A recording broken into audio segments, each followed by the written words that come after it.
नमस्कार। आपका अखबार के YouTube चैनल पर आपका स्वागत है। मैं हूं प्रदीप सिंह। दुष्यंत कुमार का एक शेर है, मूरत संवारने में बिगड़ती चली गई, पहले से हो गया है जहां और भी खराब। ये बात बिहार और बिहार के मुख्यमंत्री नीतीश कुमार पर बिल्कुल सटीक बैठती है। उन्होंने अपनी मूरत संवारने की कोशिश की, गठबंधन तोड़कर अपना कद बढ़ाने की कोशिश की, मुख्यमंत्री से प्रधानमंत्री पद का उम्मीदवार बनने की कोशिश की।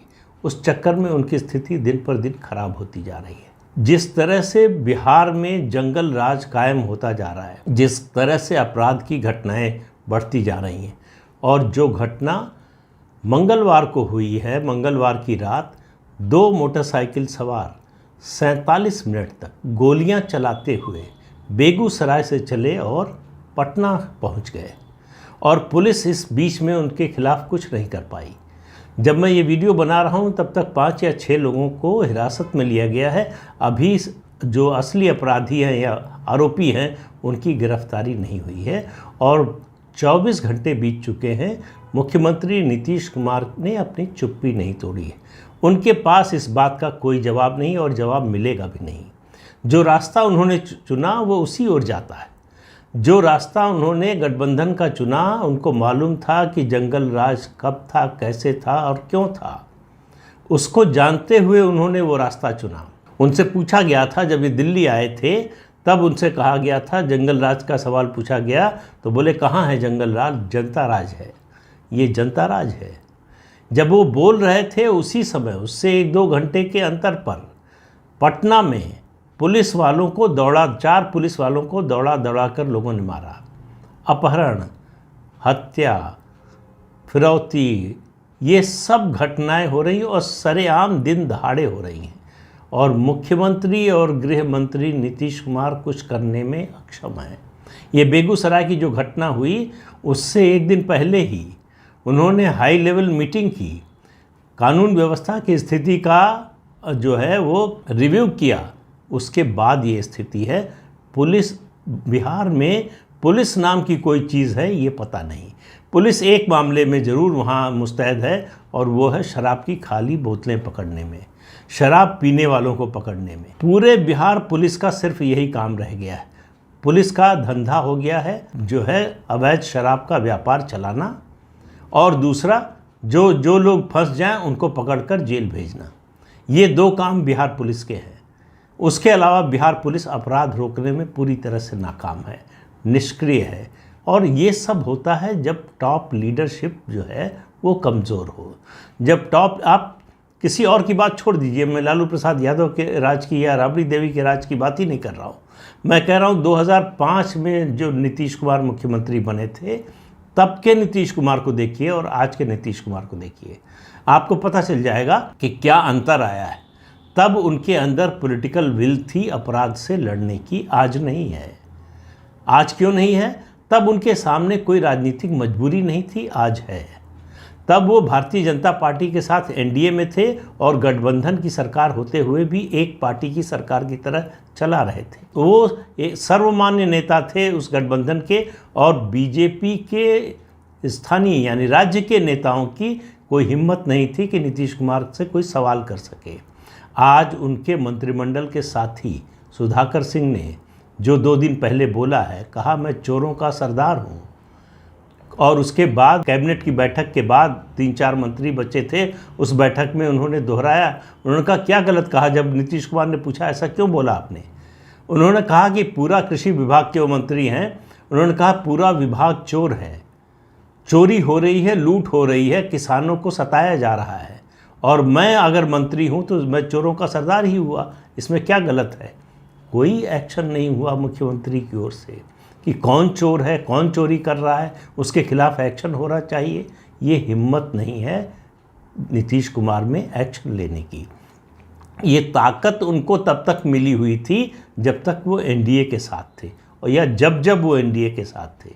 जैसे ही महागठबंधन के साथ गए वैसे ही उनकी ये ताकत चली गई, क्योंकि जिनके खिलाफ उनको कार्रवाई करनी है उनको मालूम है कि वो लोग कौन हैं, उनके सर पर किसका हाथ है, उनको किसका संरक्षण प्राप्त है। तो नीतीश कुमार ये जो उन्होंने प्रधानमंत्री पद के लिए दौड़ भाग शुरू की विपक्षी एकता की, दरअसल वो उधार के समय पर चल रहे हैं। और उधार के समय पर जो व्यक्ति चल रहा हो वो बहुत जल्दी में होता है, और नीतीश कुमार भी बहुत जल्दी में है।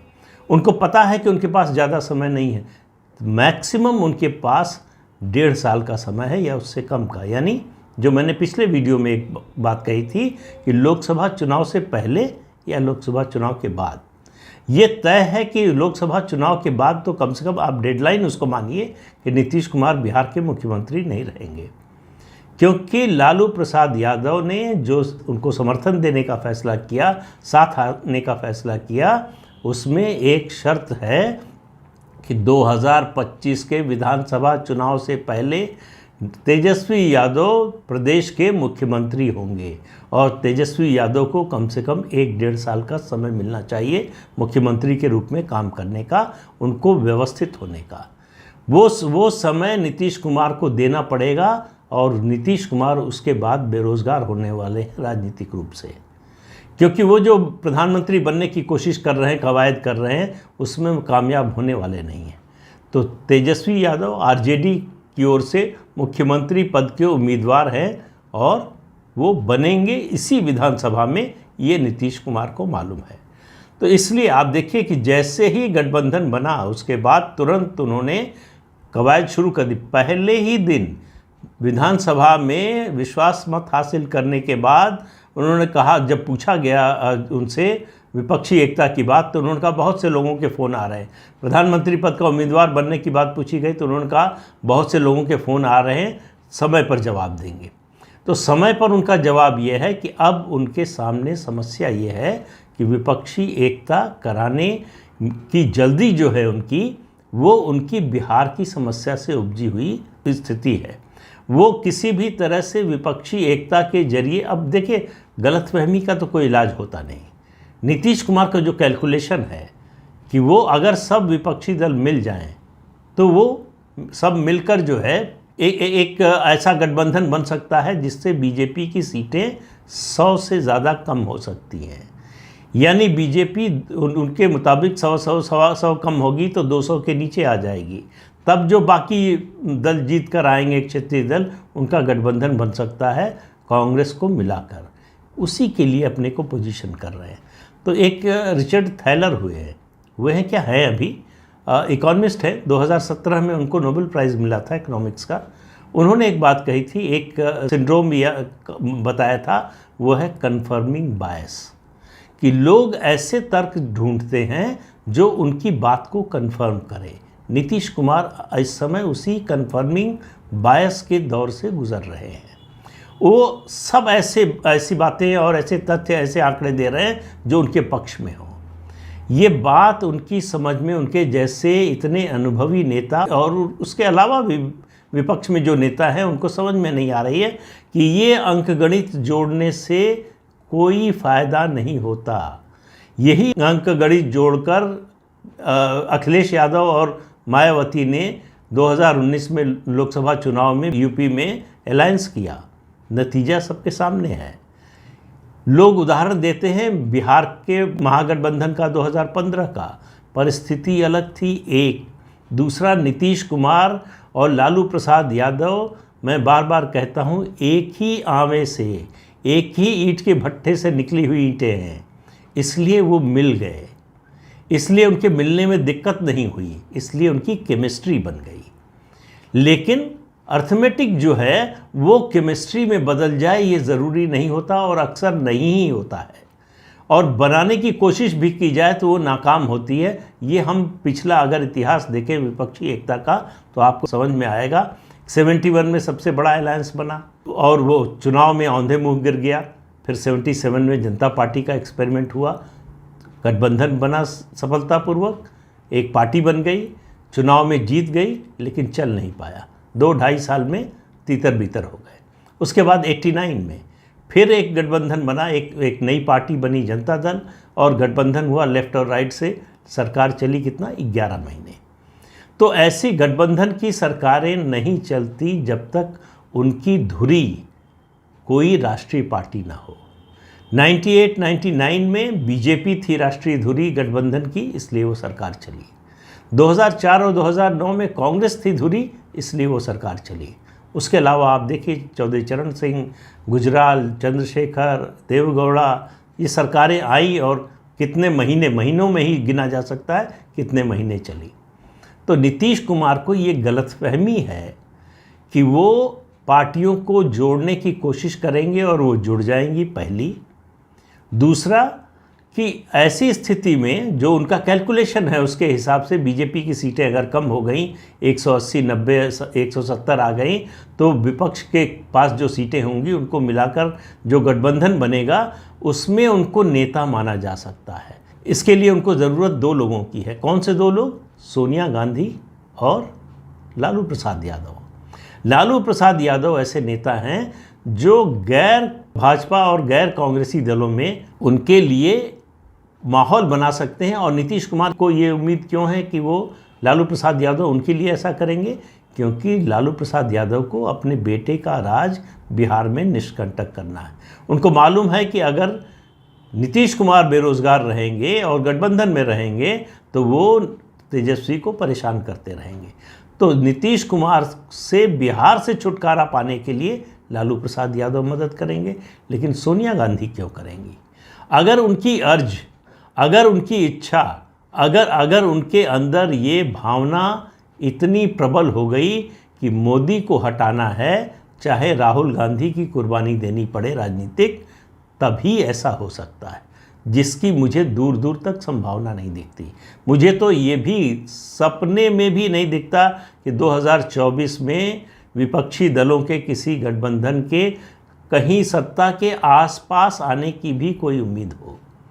2019 में जो सीटें मिली हैं बीजेपी की, मुझे आज कह रहा हूँ, अभी 1.25 साल 1.5 साल है, कि एक भी सीट घटने की उम्मीद नहीं लगती। जो पश्चिम बंगाल में मंगलवार को देखा है, कोलकाता में देखा है, जिस तरह से बीजेपी फिर से उठकर खड़ी हुई है और जिस तरह से उसको जनता का समर्थन मिला है, उसके बाद उसका सबसे खराब जो राज्य होने की उम्मीद थी पश्चिम बंगाल, वो अब वो पलटता हुआ दिखाई दे रहा है। ऐसे में नीतीश कुमार को और उनके गठबंधन के काल्पनिक साथियों की सीटें कहाँ से आएंगी? तेलंगाना में टीआरएस की सीटें कितनी घटेंगी पता नहीं, लेकिन घटेंगी ये तय है। इसी तरह से आप देख लीजिए, कांग्रेस की सीट बढ़ने की किसी राज्य में कहीं से दूर दूर तक संभावना नज़र ही नहीं आती है। और बाकी पार्टियों को भी देख लीजिए, तो अगर बीजेपी पश्चिम बंगाल में फिर से खड़ी हो रही है तो जाहिर है कि ममता बनर्जी के लिए झटका होगा।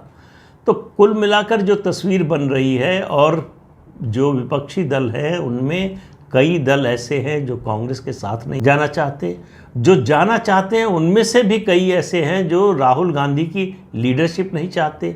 शायद इसी पर नीतीश कुमार की नज़र है कि कांग्रेस में राहुल गांधी की लीडरशिप के लिए लोग तैयार नहीं होंगे। तो ऐसे में उनका नाम जो है वो सर्वसम्मति से सामने आ सकता है। लेकिन ये दूर के ढोल हैं, ये मतलब वही है कि न 9 मन तेल होगा न राधा नाचेगी। नीतीश कुमार की हालत वो होगी कि न खुदा ही मिला न विसाले सनम, न इधर के रहे न उधर के रहे। तो वो दोनों जहां से जाने वाले हैं। मुख्यमंत्री का पद भी जाने वाला है और प्रधानमंत्री का पद भी जाने वाला। बहुत सी कहावतें हैं इस समय जो नीतीश कुमार पर सटीक बैठती हैं, एक के बाद एक याद आती जा रही। आधी छोड़ पूरी को धावे, आधी मिले न पूरी पावे। तो नीतीश कुमार बहुत जल्दी ही सत्ता से बेदखल होने वाले हैं। और आप ये मान कर चलिए, आप लिख लीजिए, नोट कर लीजिए अपनी डायरी में, जिस दिन नीतीश कुमार सत्ता से बाहर होंगे उस दिन उनकी पार्टी टूट जाएगी। उनकी पार्टी में कोई नंबर 2 का नेता नहीं है। और उनके साथ जो लोग जुड़े हुए हैं, जो पार्टी बनी हुई है, वो सिर्फ इसलिए कि वो सत्ता में है। इसीलिए वो गठबंधन बदलते हैं, इस बात का ख्याल रख के कि उनकी कुर्सी बरकरार रहे। वो कुर्सी जब तक है, जो प्रशांत किशोर ने कहा ना कि फेविकॉल को चाहिए उनको अपना ब्रांड एम्बेसडर बना ले, तो बिल्कुल सही बात है।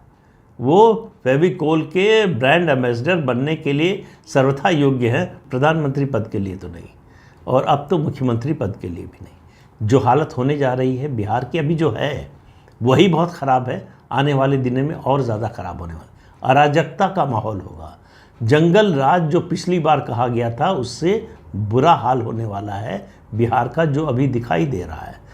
पुलिस व्यवस्था जिस तरह की 17 साल सत्ता में रहने के बाद पुलिस में कोई सुधार नहीं किया है, पुलिस व्यवस्था में, पुलिस एडमिनिस्ट्रेशन में नीतीश कुमार ने, उसका खामियाजा अब उनको भुगतना पड़ेगा। और जो उनके सहयोगी दल हैं उनकी वजह से वो बोल भी नहीं पाएंगे। तो वही होगा, जबरा मारे रोवे न दे। तो नीतीश कुमार रो भी नहीं पाएंगे, ये हाल होने वाला है उनका। तो इस अंक में इतना ही। अगले अंक में फिर मिलेंगे किसी नए मुद्दे के साथ। तब तक के लिए इजाज़त दीजिए। आपसे अनुरोध है कि ये चैनल देखिए, शेयर कीजिए, लाइक कीजिए और सब्सक्राइब ज़रूर कीजिए। नमस्कार।